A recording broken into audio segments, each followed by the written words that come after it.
So here we have a short survey and discussion area about power conflict. This is an open space to answer a few questions and share your experiences.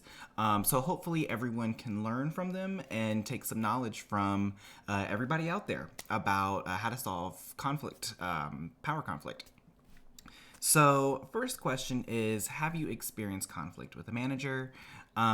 Yes, if you are a working person, it is very easy to experience conflict with a manager. Something as simple as turning the AC down to a monumental business decision can cause conflict with a manager. So, the answer to that for me is yes, yes, I have. And have you? The second question is: have you ever been a manager or authority figure over others?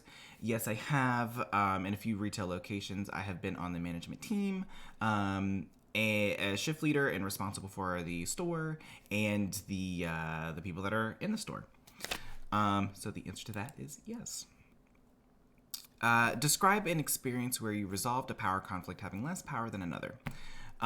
So for this example, I'm going to use when I worked at the a pet store, and my manager was having a lot of fun. She was going on vacations, and she was going to work at other stores, but those other stores weren't really confirming. It was very, very muddy, and I could see that there was some not so truthful behavior going on.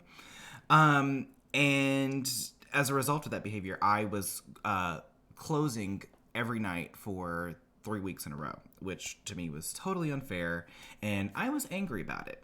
But what I chose to do instead of blowing up and going crazy, I chose to take my concern to her and say, and not attack her for taking the breaks because I felt like it was sort of out of my control. That was something that if I wanted to seek help for that, I would have went above her for that, but I didn't really want to do that.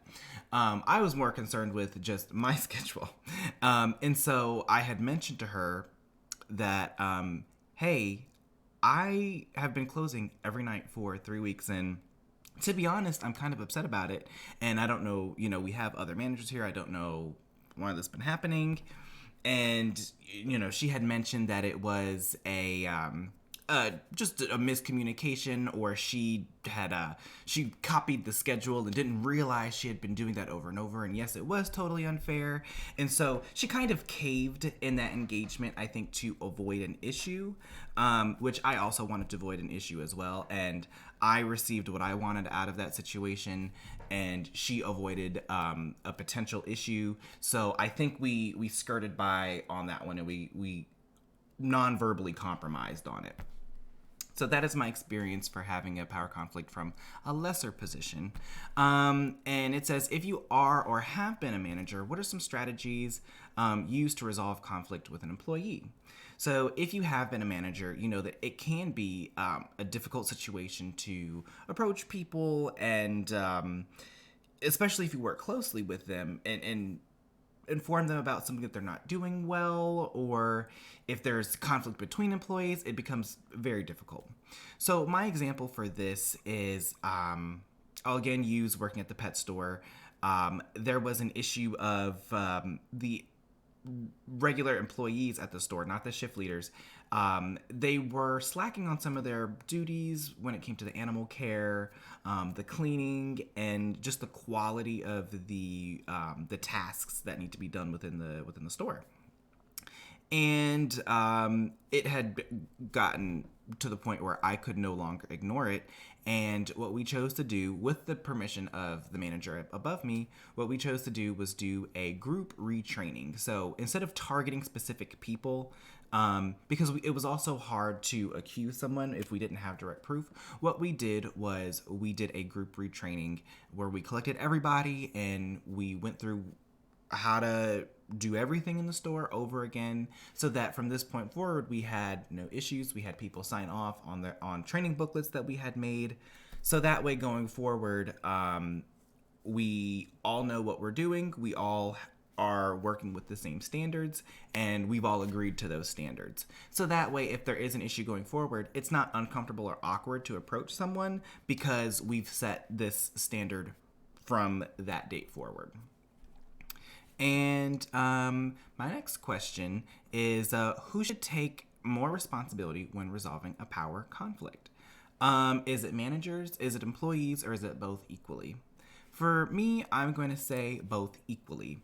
I think that is up to the manager as the person in charge to recognize that there is an issue. If they recognize that there is an issue, to take charge on it and make sure that everything is going well with the team and with whatever organization or business or group we're working with here. I also think it's up to the employees to have that say as well. To just because a manager is in a higher position of power doesn't mean that your voice can't be heard and that you'll have a good idea, or that, as we've said before, conflict can be a good thing. So sometimes voicing that conflict as a person from lesser power can stand out to a manager. So I think it's up to both equally. If they recognize that there is a problem, that there is a power conflict, I think it's up to both people to step up and address the issue respectfully, of course. Now, the next question is, do we have permission to post your anonymous responses to our site for educational purposes?